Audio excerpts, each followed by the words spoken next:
We are back in the kitchen. Now this next recipe will take your taste buds on the culinary adventure they never knew they needed and they will never forget.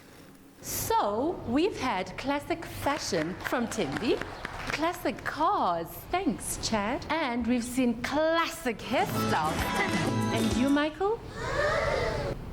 Classic! A classic range from Clover. Timeless taste.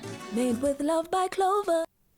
Public service announcement, everybody. This is my final segment in Expresso Kitchen. I know, but we are about to make the greatest creation in sweet tooth history. We are making creme brulee donuts. It is a clever combination of the classic creme brulee combined with soft, pillowy fried donuts and a crunchy caramel topping. And of course, to end it off, Michaela, we get to do it one last time.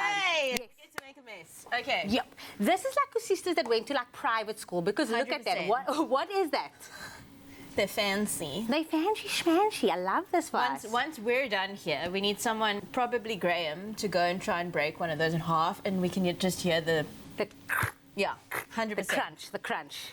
So there's like 50 million things going on here because we have to make the dough, make the sugar that makes the creme brulee part of it, and then we also have to make the custard filling. I mean, the custard filling is already in. You just have to thicken it a bit. Okay. Yeah. That's what we need to do. I was just like, what are we going to do with the 100%. custard? It's already perfect. So take us through it, step by Okay. step. Flour. Add your sugar. Add some salt. So those are your dry ingredients. Then we have 2 egg yolks and 1 full egg here. Just give it a bit of a mix. 2 egg yolks and 1 full egg. I got it. Yes. We also have some milk with our yeast that we've bloomed. Just make a little well. And you want to add that in. Slowly. Oh, I was going to say No. slowly, put it gradually in. No, just throw it all in there. Okay, so we've bloomed the yeast in there. That just means we've activated it, given it some life. We add our eggs. Our eggs is going in as well. We have some melted butter.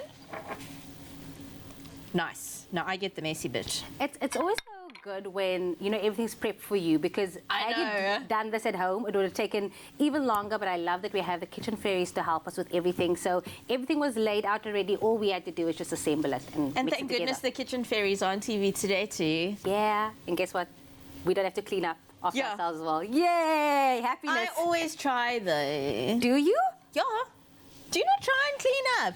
I'm rushing to the next segment. Oh yeah, that's in true. my defense. Ooh, we are getting dirty today. Then you want to knead it all together into a dough. Because you want to knead. Yeah. it. Kneading is so much fun. A lot of people don't like it, but it's actually, I find it very therapeutic. So while It I'm busy is. kneading this, you have some pre-kneaded and risen dough over there. And you just want to flour your surface. Okay, that can go in. You can go a little bit more crazy with that. There we go. more. Then you want to take your dough, plop it out onto the work surface. And just use your rolling pin. Roll it flat. Not too flat though.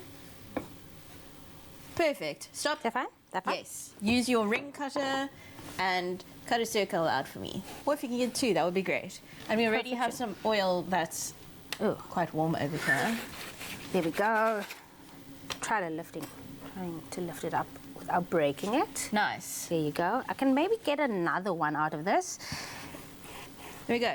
In our oil. And Do you need that's another frying one? away. One for me, one for you, babe. One for me. Fine. There you go. But there's already one for you, one for me over here. I know, but for after. Okay, and you just want to get that in the oil and let it rise on in there. Hot oil or medium? Hot oil. Hot. Yeah. Got it. You want to get that scorch on the outside. Okay. Because often I find that if it's too hot and you put it in, it will just burn the outsides Yes. and then it's still very raw in the inside. So I always like to ask what temperature the oil needs to Do be. you know what I learned? What? I actually need to share this quick. Please. About donuts. So the reason why they have a hole in the middle is because back in the day they used to be like this, but then they wouldn't cook all the way through. So someone decided they were going to put a hole in the middle so you that could it gets see. so the oil goes through into the center as well. It gets a better cook all the way through. Oh, wow. I know. I wish you Interesting could fact. give credit to that person because they are a genius. I They never died a thought while of that. back. Thank you. They what? They died a while back. Oh, I think it was from like early 1900s. okay. Yeah. Well, thank you so much for making our life a bit more easier. So we got that sorted. Then in terms of the filling, you did say that we need to thicken up the classic custard. Of course, we know that Clover Classic Custard is versatile. You can use it with desserts for its sweet, creamy and deliciousness. Or if you want, you can enjoy it on its own. It's the perfect treat to enjoy with your family, especially in a classic recipe for that timeless taste. And that is what we'll be doing with these donuts. So how do we do that? You want to take some of your Clover Classic Custard. Yes. Put it into a saucepan, so I don't have enough hobs going on here. But you just want to pour it into the pan. And then you want to thicken it with some cornstarch / maizena, as my mom calls it. Add a little bit of vanilla essence. And you just want to get it until it's like Thick consistency. like double the consistency of what it was before. And then with regards to our brulee topping, you want to take some caster sugar, some water, pour it all together in the saucepan and literally just leave it. Do not touch it because sugar crystals will form around the sides of the pan and you don't want that. So just let it go until it's like a medium amber color, then you're good. There we go. A lot of steps, however, we do have that full recipe and the breakdown of how you can achieve this amazing recipe on our website, expressoshow.com. That was the last one. Give me a hug. And then you fill them. Thank you. We'll see you after this.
Made with love by Clover.